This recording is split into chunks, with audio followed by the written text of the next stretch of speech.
Russia's primary energy corridor through the Black Sea is now experiencing a level of disruption it has never faced before. What used to be a predictable and carefully managed route has rapidly turned into one of the most volatile zones of the conflict. Ukrainian naval drones, once considered experimental tools, are now decisively shaping maritime dynamics. Their relentless strikes have pushed Russia's shadow fleet into disarray, forcing tankers to scatter, pause operations, or redirect to safer waters. As a result, major Russian ports that once buzzed with activity are suddenly left without a single tanker capable of loading or exporting oil for Moscow. This is unprecedented. Its long-standing maritime workaround for evading sanctions is being dismantled faster than Russian authorities can respond, compressing the operating window for shadow fleet activity in a way no one expected just a year ago.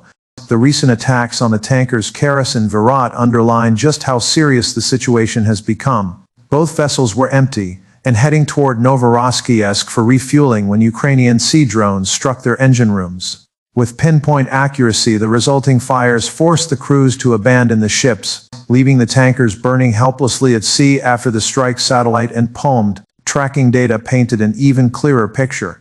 Several Russian-linked tankers remained anchored offshore, avoiding the port entirely. Their hesitation wasn't accidental. No one wanted to be the next target.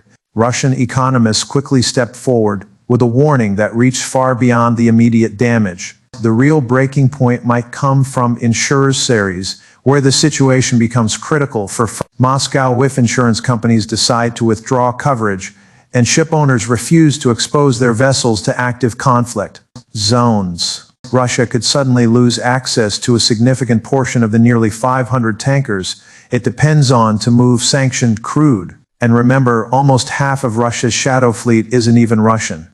These are foreign-owned ships leased to Moscow, meaning they could disappear from Russian logistics almost overnight if their owners decide the risk is too high.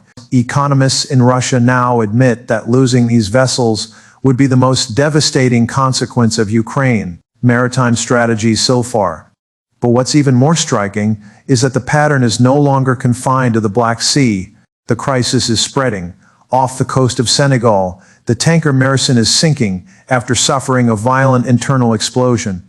This vessel frequently visited Novorossiysk and Taman, making it a prime target within Ukraine's broader tracking of Russia's maritime network. And the Mersin incident is not isolated. It follows months of attacks. The hit on the tanker Sig near Crimea, strikes against vessels ferrying crude toward Asian buyers, and several near misses along the Bosporus corridor. Each episode is different, yet together they highlight a deliberate strategy. Ukraine appears to be monitoring and targeting Russia's global oil routes rather than focusing solely on the original battleground. Russian commentators online are openly discussing this shift, warning that any ship connected to sanctioned oil exports might be at risk, no matter where in the world it sails.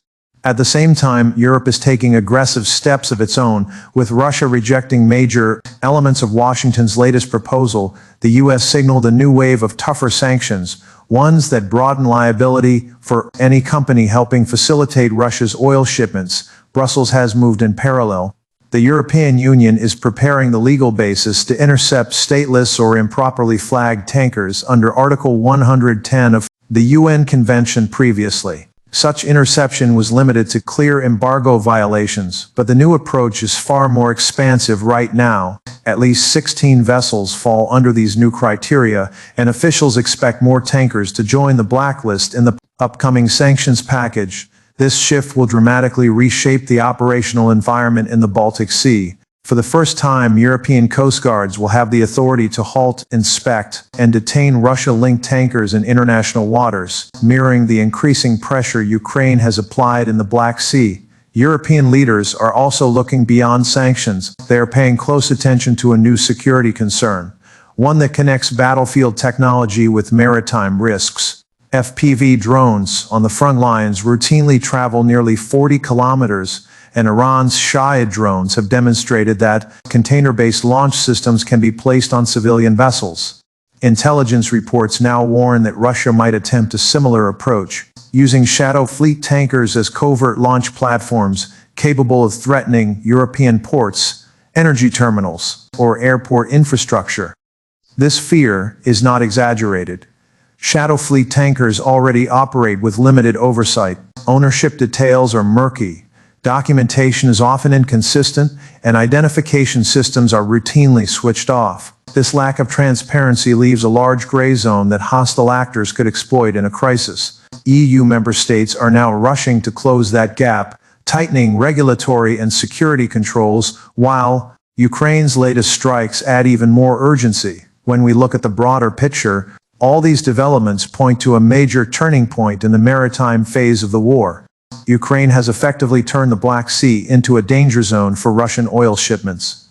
Tankers now stall offshore, unsure whether it's safe to dock. Insurers hesitate to absorb the mounting risk, and the incident near Senegal shows that the threat is evolving along the entire length of Russia's global oil network, not just within immediate conflict zones. Meanwhile, Europe is constructing a robust legal and security framework to curb shadow fleet movements in the Baltic. The network Russia spent years building to dodge sanctions is now under immense pressure from Ukrainian drones, from insurance setbacks, from international regulatory tightening, all happening at the same time, with damaged ships, retreating insurers, and stricter enforcement spreading across continents. The shadow fleet system that once protected Moscow's vital oil revenues is showing signs of cracking under sustained assault. And before wrapping up, I want to highlight something important. Our Black Friday offer is entering its final 48 hours. This is your last chance to unlock full access to our interactive platform, and the deal is substantial, a 60% discount. For just $3.99, you gain access to uncensored frontline footage, 40 daily news summaries covering the most crucial developments, and our AI-powered timeline builder that helps you connect global events in real time. You also get advanced analytics tools designed to break down sentiment, trends, and hidden patterns across the world's major news cycles. And of course, you receive every one of our strategic updates on the war in Ukraine. If you've been following our work and considering supporting us, now is the perfect moment to step in. Every new member strengthens our mission and helps us deliver deeper, clearer, and faster analysis. Check the link in the description to join our community. Your support truly means everything.